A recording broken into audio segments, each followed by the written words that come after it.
So I was planning to do a short little video about Uranus going direct in Taurus at 6 degrees on January 14th of 2021. And this transit's going to go all the way till August 19th of 2021, where it will go retrograde again at 14 degrees. And just for your information, when it goes retrograde at 14 degrees on August 19th of 2021, it'll be retrograding back all the way to 10 degrees and then goes direct on January 18th of 2022. But I thought it would be fun to pull a Myss Archetype card for this transit of it going direct until the mid-August date I gave you. And so let's do it. I've been finding that pulling a card for contemplation and with these transits has been a lot of fun and interesting, and it gets me thinking throughout the transits about this card and how it might apply to what's going on in my personal life and also what's going on in the collective. Really, this is just a card to contemplate for collective contemplation, and I just want to put the intention out that I would be pulling the highest and best card for anyone that would be watching this video, and what card would be the most productive for us to be contemplating during this Uranus direct transit. I'm sure you probably know that the Saturn and Jupiter conjuncted in Aquarius at 0 degrees on December 21st. So now that Uranus is going direct, this is a really big deal. This really sets off that transit in a new way. And it's interesting because that Uranus went direct just the day after our latest new moon and the first new moon past that Saturn-Jupiter conjunction. So the new moon was in Capricorn. So really that is a different energy than Aquarius and Uranus, because it is ruled by Saturn, which is typically like the parameters that we set to structure our lives so that we can have a container for our consciousness and actually build the life that we want, and really gives us focus for building that. But Uranus rules, well, Saturn rules Aquarius as well. It's the ancient ruler of Aquarius. But the modern day ruler is Uranus, and Uranus works really nicely with Saturn because this is the thing, is that once we have lived a specific structure of consciousness, eventually we outgrow it. So we need something that will come in and help us actually break free from the confines of the structure of consciousness that we've gotten really used to. And sometimes that will create depression when we are not growing beyond those parameters that we set for ourselves in the past. So Uranus and Aquarius is the part of our consciousness that actually wants to be liberated, that wants to detach from anything that holds us back, or structures of consciousness that actually start inhibiting our capacity to grow in consciousness.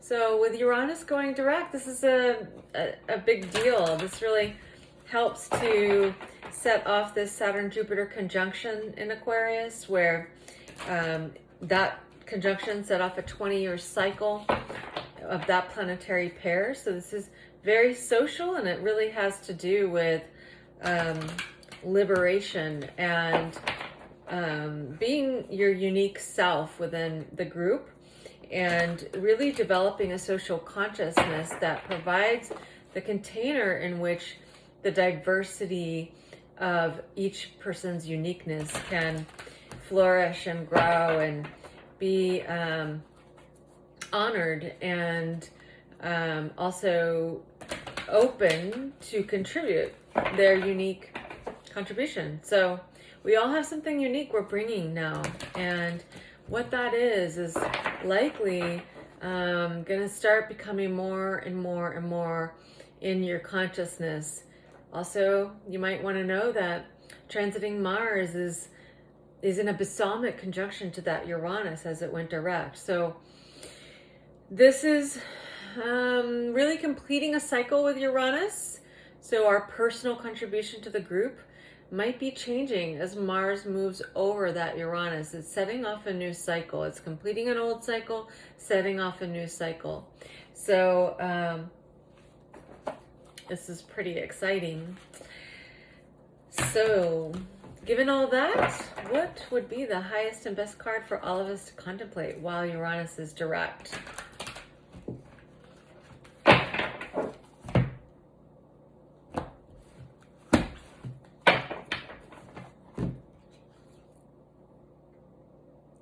Perfect.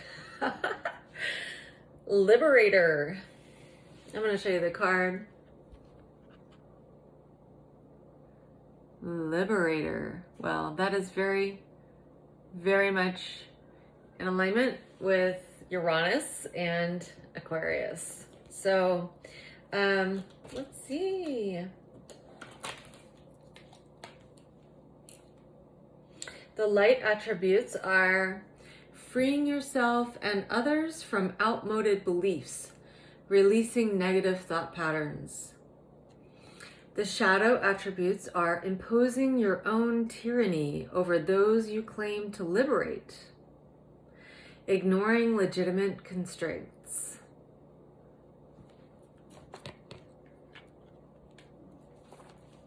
So I will start out with reading to you what Carolyn Myss has to say about it.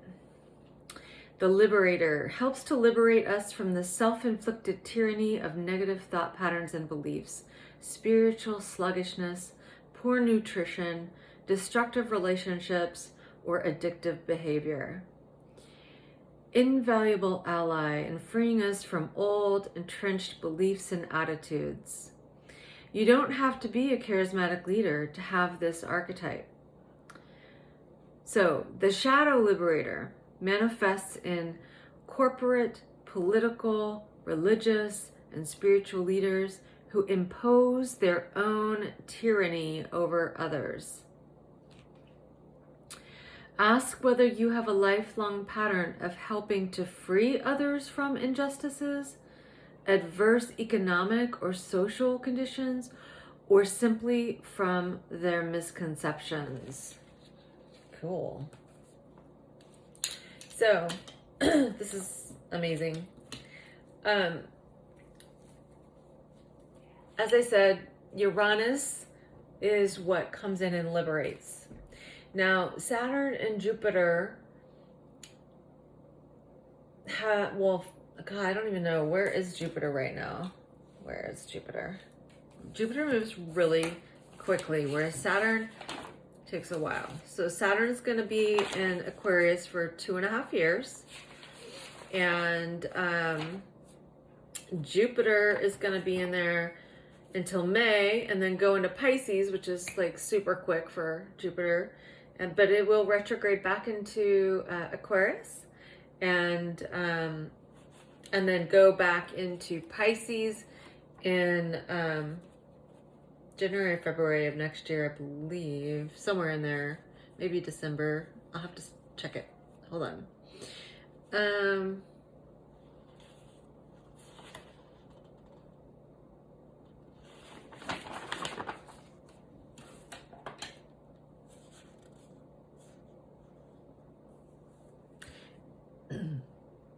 Yeah, so Jupiter goes in to Pisces for good on January 1st of 2022. So just so you know, but Saturn's going to be in Aquarius for 2.5 years. And what is going to happen is that Saturn and Jupiter are going to be squaring Uranus. And I wanted to see where Jupiter is right now. Jupiter, so today that I'm making this video, I believe is like the 13th. No, it's the 15th.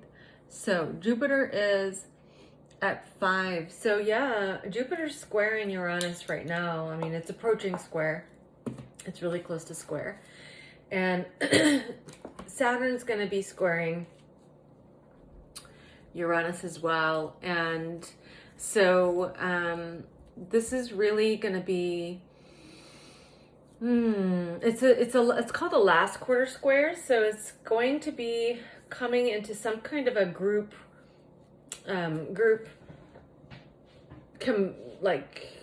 cycle that's actually gaining more wisdom. So, I'm really hoping that this energy and just even the card, the Liberator, is going to be something that where we're learning that we do need to, as a collective and as a society, move into more equality, and that meaning liberating people to be who they are, even if we don't necessarily relate to their belief systems or to the way that they live their lives, that we are all unique individuals, and we do have a lot of the basic needs that really haven't been as distributed equally as would be good for the collective, so that we can grow in collective consciousness, but also that where people are free to be who they are. I mean, one of the things that comes up is just like, of course, like the obvious, which is skin color, things like that. Obviously, there is a diversity of skin colors, there's a diversity of hair colors, there's a diversity just in general, and that is the way that we actually evolve.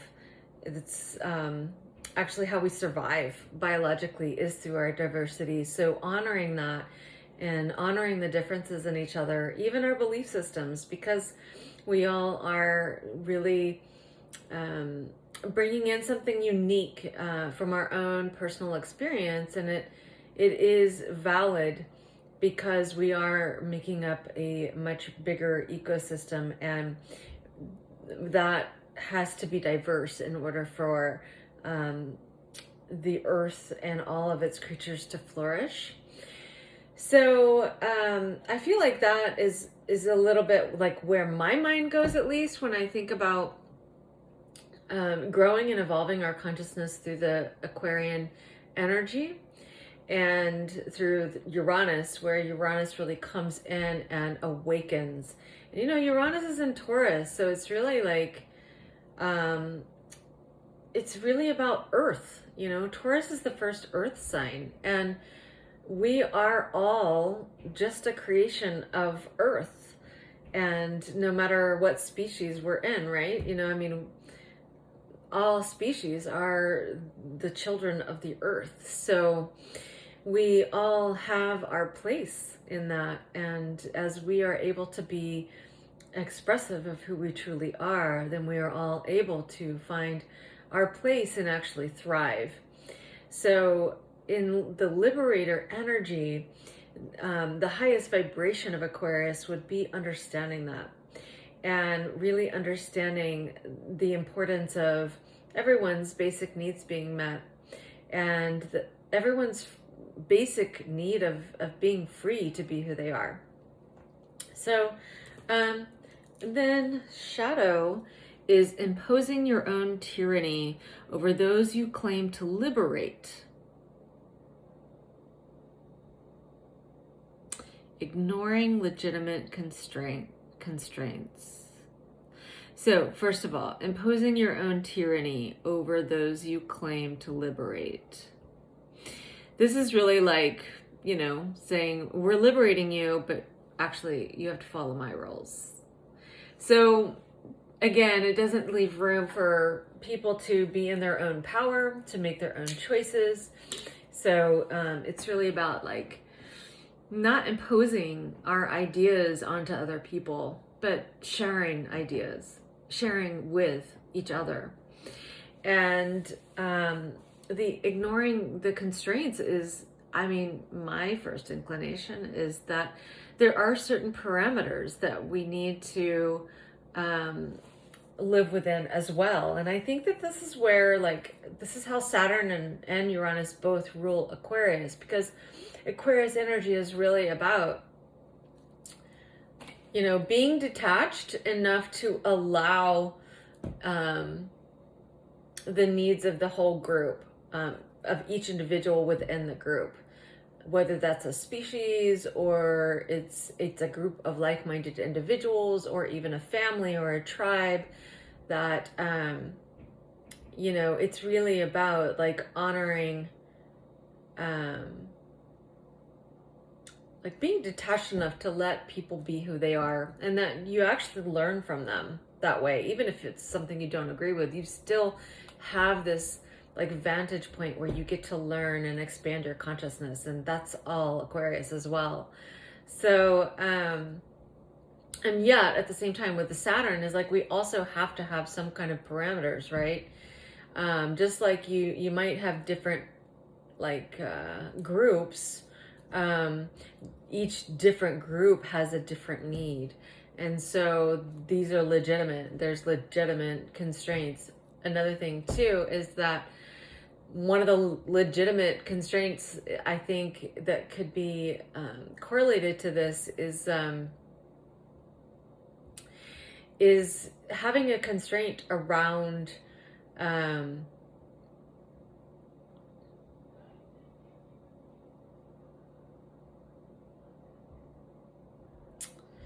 well, obviously imposing your ideas onto others and being tyrannical about it, but also like something else just is like coming to me, but I want to take a minute to grasp it.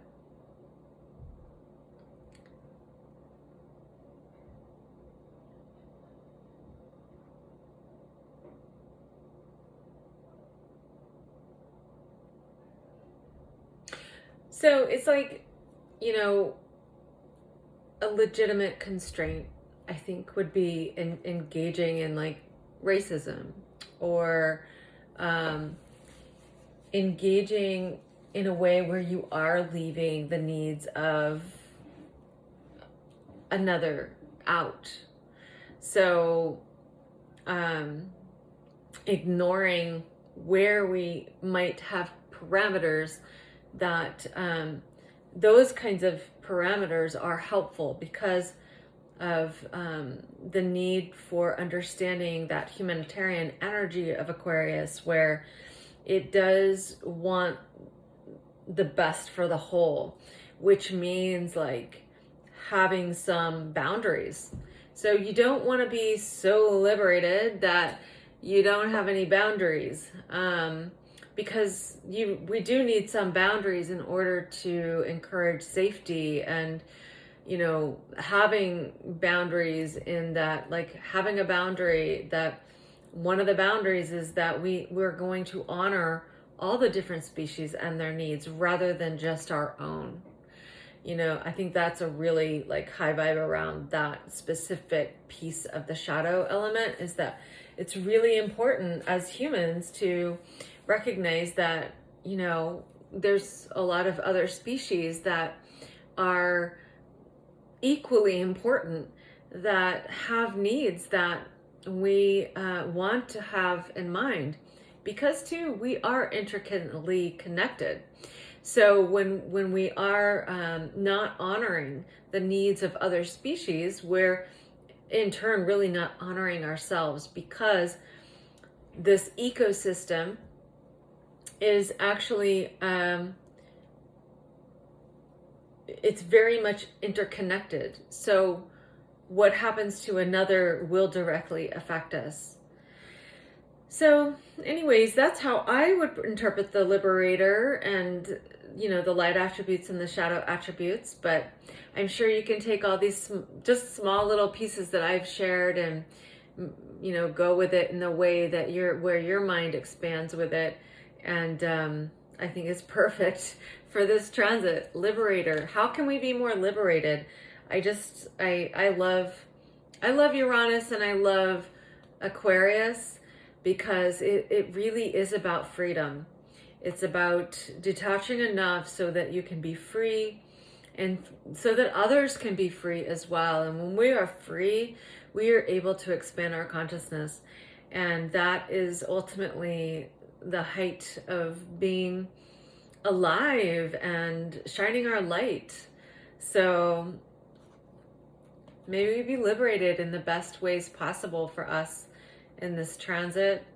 And, you know, I also think that maybe this could be also connected with, you know, resources, because Saturn is going to be squaring that Uranus. And so I think that resources are going to be definitely a part of this. I'm sure we all probably feel that way, but resources are going to be a part of this. So there might be some learning and some higher learning that we're going to experience through the next several months that enlighten us to the necessity for everyone getting their needs met.